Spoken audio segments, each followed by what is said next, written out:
to a different new shiny thing, very different from coronavirus, although I have seen some influencers say that there are many things that can cure coronavirus, including detoxes and celery juice. I want to switch totally different now to detox, which is what we talked about potentially talking about today. And there's a lot of discussions about it. First off, well, I just really quickly, when we're saying detox, what do you think, what is a detox when your patients come to you or you hear people saying, I'm going to detox something?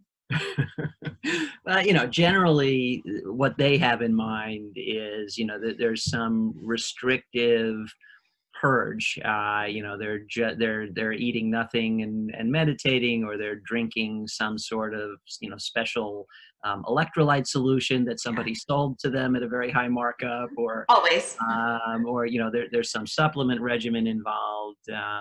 Occasionally they're off on a pilgrimage somewhere. But by and large, it's the idea that they're going to limit their exposures, take something in that is going to cleanse their body. And so, often it's something like a modified liquid fast. Some people go further. They actually do colonic cleanses. So some people use chelation. So, they're actually getting intravenous treatments to take heavy metals out of their body and so forth. So there are many variations on the theme, and I've seen patients over the years who meant all of those. Now, and you mentioned the chelation, there's a variety, and I get it. People are trying to detox. I think people have some feeling of unwellness. Maybe they're super tired, or they have chronic pain, or they have extra fat. And they think that some sort of quote unquote detox is what's going to help them. And I definitely want to get into how your body detoxes and some healthy ways to quote unquote detox. But really quickly, I want to talk about some of the trends out there and what may be dangerous about them. So you mentioned chelation. We hear about people doing charcoal. Talk to me about some of the things you've seen with your patients and clients that are some of the more dangerous ones and fads. Well, I don't know that I've necessarily seen anyone directly hurt by chelation, although some of the chelating agents themselves have potential toxicity. I think more importantly, and there may be times, certainly, over the years, I have had the occasional patient with elevated levels of mercury, and I think and chelation makes sense, or elevated levels of lead. And so, to be clear, just because something doesn't make sense all the time, and for no good reason, doesn't mean it never makes sense, as long as you have a good reason. And so, chelation is effective, and sometimes we need to use it. And there's some interesting literature on EDTA, chelation, and coronary disease. And so, we're learning more about this all the time. So I don't know that I've necessarily seen specific ill effects of chelation in an individual, but I don't know that I've ever seen good effects either.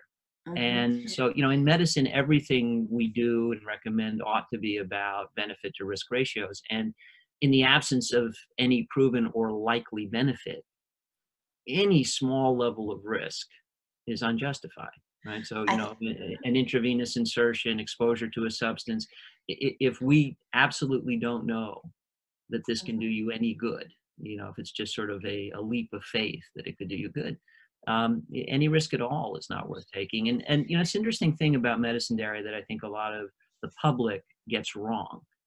Sometimes we do incredibly dangerous things because not doing them is even more dangerous. So, you think about something like an intra-aortic balloon pump.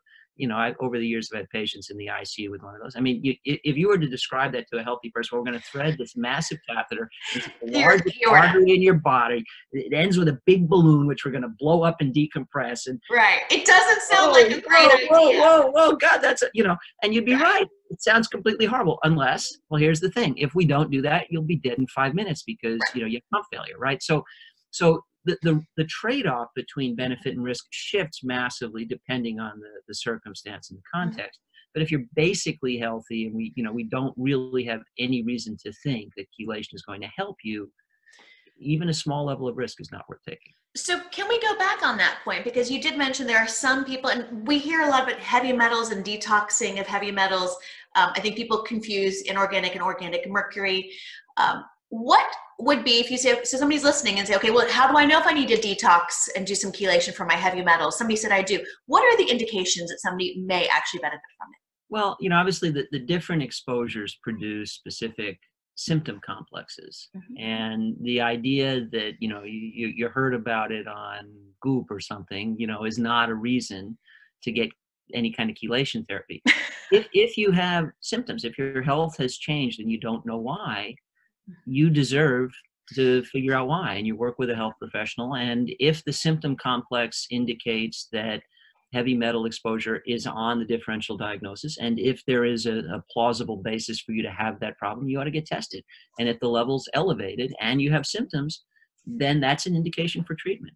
But I think all too often in our society, the reason people opt for a therapy is because somebody in Hollywood is talking about it. Right. It has nothing to do with what they've got. They have no evidence in their blood work that they have that problem. Right. But Gwyneth Paltrow's getting it, and I'll have what she's having, that kind of right. thing. Give me the extra B12 shots while I get my facial. And I think that's really important.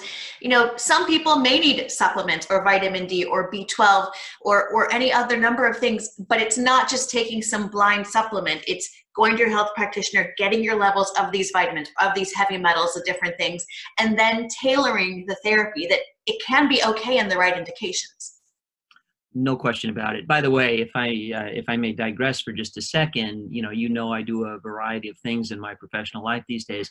One of them is I've invented a new method for assessing diet, and we built a company out of it called Diet ID. And people can learn more at dietid.com. But one of the arguments we make there is when we say the word nutrient supplement, we ought to be able to answer the question, supplemental to what? There's no such thing as a supplement that isn't supplemental to something. And the obvious something is, well, what nutrients are you getting from food? Most people don't know because diet's not routinely assessed. We've actually invented a method that fixes that. So we can estimate up to 150 nutrient levels you're getting from your diet in under a minute. And I think a method like that can help people decide, do I need supplements? What am I not getting enough of? And then I think, frankly, from my point of view, the future of supplementation is personalized based on what gaps is your particular diet leaving behind? Where are you most likely to benefit? And then, so that would be just to get to the level playing field of what's everybody supposed to be getting. As you suggest, if you're having symptoms of B12 deficiency and your blood level's low, or you're having symptoms that could be related to deficiency of vitamin D and your blood levels low, and on it goes, or folate. Then there's a case for supplementation. Iron, case for supplementation. It's not necessarily something everybody needs. Many of us are getting all we need from food, but some people are not. I'm going to have you back, and we're going to have to talk all about supplements, because I think a lot of people have a lot of questions about it. So moving back to detox, because we're gonna right, that's your topic. I know. I want to talk about supplements. It's your fault. I'm trying to stay in the lane. Can you please stop being so knowledgeable about other things and interesting? So just zip it. So let's really quickly talk. I hear people talk about like these alkaline waters and different things in celery juice, as forgetting that our body itself does a really great job of detox. And we all remember from acid base in medical school, how your body keeps this very exquisite balance of pH between your kidneys and your lungs. And then an alkaline water itself for these things are not going to suddenly turn your blood basic. Exactly. Yeah, I really never gotten it. I mean, really impressive marketing nonsense about, alkaline water and so forth. Exactly right. The body is a magnificent machine. I mean, I really remember just falling in love with the harmonious beauty of how this thing works in medical school. It also freaks you out a little bit because you learn all the things that can go wrong with it. And, I was definitely a hypochondriac. In medical school, I had at least I had so many things in medical school. I had multiple terminal illnesses, and then I got over all of them. I thought I had a pituitary tumor. It turns out I just needed glasses. I had one of them too. Yeah. Right. So I mean, it's amazing, but it also kind of freaks you out. But yeah, so absolutely, acid-base balance, tightly regulated in the body. And it does matter if you put in, for example, a huge load of acid, because then you have to buffer it. And one of the ways you buffer it is you free up an alkaline material from our skeleton called hydroxyapatite. And sadly, along with the hydroxyapatite, along comes calcium. It goes out in the stool and out in the urine. have trouble getting it back, your bone's thin, not good. So, what And how do you take in a lot of acids, just so our viewers know? Well, for one thing, an excessive protein, which is everybody's nutrient darling these days. There's this notion that, protein's good, the more the better. Not true. Protein is made up of amino acids. If you get more protein than you need, it doesn't do you any favors. And it is an acid load. You can also get it from aspirin, which is salicylic acid. So sometimes it's from pharmaceuticals, sometimes it's from foods. And if you expose yourself to an acid overload, your body will buffer it because, as you say, pH in the blood is kept very tightly regulated. Anyway, let's get back to the general point. I totally agree with you. So the body is a magnificent machine, not perfect, but really impressive. And there is nothing any of us can do from the outside that is remotely as good at detoxing our bodies as what our bodies can already do from the inside out. We have livers, which are extraordinary organs. I mean, frankly, I've never really understood the liver. I mean, it's just slightly less complicated than the brain. Yeah. And unfortunately, my brain's not complicated enough to fully understand my liver. So I mean, amazing organ, but such an incredible detox organ. That's one of its primary functions. Your liver's like, leave me alone. I got this. Don't help me detox. Well, except help me by don't drink excessive alcohol. Yes. Right? Make sure your general health is good. Don't use drugs that could put you at risk for hepatitis. And on and on it goes. Right. So having you maintaining your health so your vital organs are healthy so they can do what they do, crucial. Right. So there's the liver. Spleen is also an important detox organ. Lymph nodes are an important detox organ, so that's immune system balance. The kidneys are a crucial detox organ. So, you want to control your blood pressure. Excess salt stresses the kidneys, damages the kidney. The kidneys are less good. So you can think of it this way, liver is the primary organ for toxins that are not water soluble. Kidneys are the primary organ for toxins that are water soluble. And then there's the GI tract in general. A lot of the bad stuff passes through us. But it only passes through us efficiently and effectively if you've got a healthy gastrointestinal tract. Well, how do you do that? Well, now you need a healthy microbiome. You need healthy peristalsis. And what does that all come back to? Usual stuff. Eat a diet rich in vegetables, fruits, whole grains, beans, lentils, nuts, and seeds. Feed a healthy microbiome. Maybe there's a case for probiotics, since in our environments we tend to be exposed to antibiotics. Exercise, avoid toxins like tobacco, on and on it goes. Lungs are also an important detox organ. They're toxins in the air, and healthy lungs and the mucociliary escalator, which I'm exercising right now, clear those toxins out. So again, don't smoke. Air pollution is bad. I mean, there are a number of things in the environment we don't directly control. But in general, you take good care of you. Taking good care of you means you taking good care of your vital organs, and they will take good care of you in return. And they are such an elegant system of detox. There is nothing we can do from the outside that even comes close. We can just get out of their way. So in our last few minutes, say somebody's listening and they say, okay, I don't feel well. I feel tired. Maybe I've been on spring break like me, like I went last week. What are some things, you want to do a detox? Here's the kind of detox I would tell you to do. I went on spring break, but is my spring break? I feel sorry for you that you're tired. You went on spring break last week and you're tired? It's not my fault. It's daylight savings fault. If I had a little violin, I'd be playing. The struggle is real. And to be fair, I was doing spring break and coronavirus the whole time, doing different interviews in between. So, hush, you just went on the elliptical, hush. So our viewers who are listening, so that they want to detox. They feel like they need to kind of maybe kickstart it. What are those things that you want to detox? Here's the 3, 4, 5 things to cut out of your diet or life to help your body do well. I think we're all subject to a daily overload of stress. And, as we're having this conversation, we are mired in the coronavirus pandemic. And I mean, the world is very disrupted by it. I really don't know the remedy there. Meditation's good. Bathing in nature is good. Time with people you love, a good hug. The strategy, for me, time on horseback. It's different strokes for different folks, but I think find a little bit of peace amidst the overwhelm. I think that's really important. I would say carve out a little extra time for sleep. Sleep is your body's restorative time, your regenerative time. And maybe if you have trouble sleeping, say tonight I'm going to be in bed extra. I'm going to read a relaxing book, and I'm going to ease into sleep, and I'm going to give myself maybe 10 hours so I can be sure to get that full 8, and let that kind of reboot my health. If you don't exercise, when I'm getting sick, I just need to sleep a little bit extra that night, and it helps me kick it. Yeah, absolutely, can make a huge difference.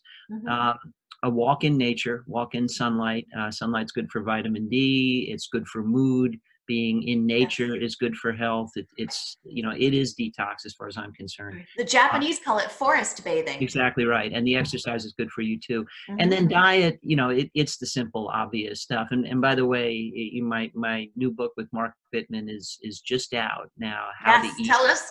Yeah, how to eat, all your food and diet questions answered. And it's really fun because it's like a conversation the two of us are having about, what about this, and what about lectins, and what about gluten, and what about detox, and what about fasting, and what about keto, and what about carbs, and what about all that. But like a conversation, and you pull up, share, and join us. So how to eat, it's available in all the usual places. And yet it all comes back to the obvious stuff. If your diet is mostly made up of whole, minimally processed vegetables, fruits, grains, beans, lentils, nuts, and seeds, and you mostly drink plain water when thirsty, you can't go too far wrong. So the truth about diet hides in plain sight. But if you don't do that routinely, if you do eat a lot of stuff that glows in the dark, well, just a couple of days of saying, my detox is going to be, I'm going to kind of sanitize my diet for a couple of days. I'm going to focus on eating lots of whole fruits and vegetables for a couple of days. You'll feel it. And it will, to load you up with antioxidants, which support your immune system to fight off anything you may be exposed to. I mean, one of the best things you could do if you're worried about coronavirus, since, that a mask is not the way to go, but an orange is, so really, more fruits, more vegetables, healthy diet, get enough sleep, good personal hygiene. Obviously, hand washing is recommended, but that would be the, sort of detoxify yourself against what's going on in the world strategy. And to sum up, Daria, just quickly, as you know, I was past president of the American College of Lifestyle Medicine. And during my tenure, I advocated for the 6-cylinder engine of lifestyle as medicine: feet, physical activity; forks, dietary pattern; fingers, never do this, no smoking; no smoking; sleep, get enough; stress, try to avoid too much; and love, and all love is good love. Romantic love's wonderful, but friends, just solidarity and, your village. Yeah, hugs are the best medicine. Yeah, a little bit of oxytocin makes us all feel better. So bottom line, I like what you just said too. When you're thinking about detoxing, it's not just what the foods we're eating, it's the other stuff we're taking in, the stress, the exhaustion from lack of sleep, and to be thinking about those. And then it is the simple, those foods that we really already know we should be cutting out, doing those for a couple of days. Last question: if somebody, is cutting out a lot of sugar and processed foods and eating really whole foods, those first couple of days may actually be a little bit tougher, right? Because they're used to that kind of sugar rush, but they'll start feeling better. I find they start feeling better around day 5, day 6, day 7.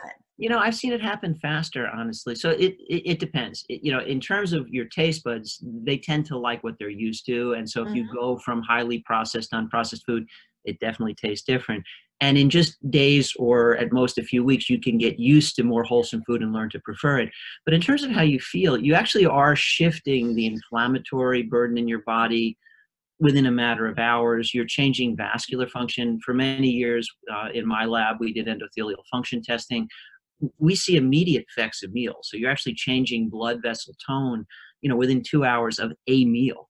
So you actually can start to change immune system balance, vascular function within the same day. So actually your taste buds may rebel a little bit if you're not used to fresh fruits and vegetables.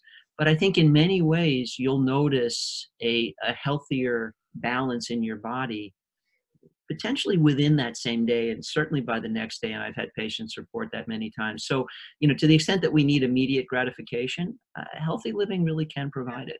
So just do a processed food detox for the day. Just go whole for the day. That's what you want. Take a, nice warm shower, get outside in the sunlight if you can, get a good night's sleep, some physical activity you enjoy, ultra processed food detox. That's detox. Because again, assuming you don't have some serious pathology already in your kidneys, in your liver, in your gastrointestinal tract, you take care of them.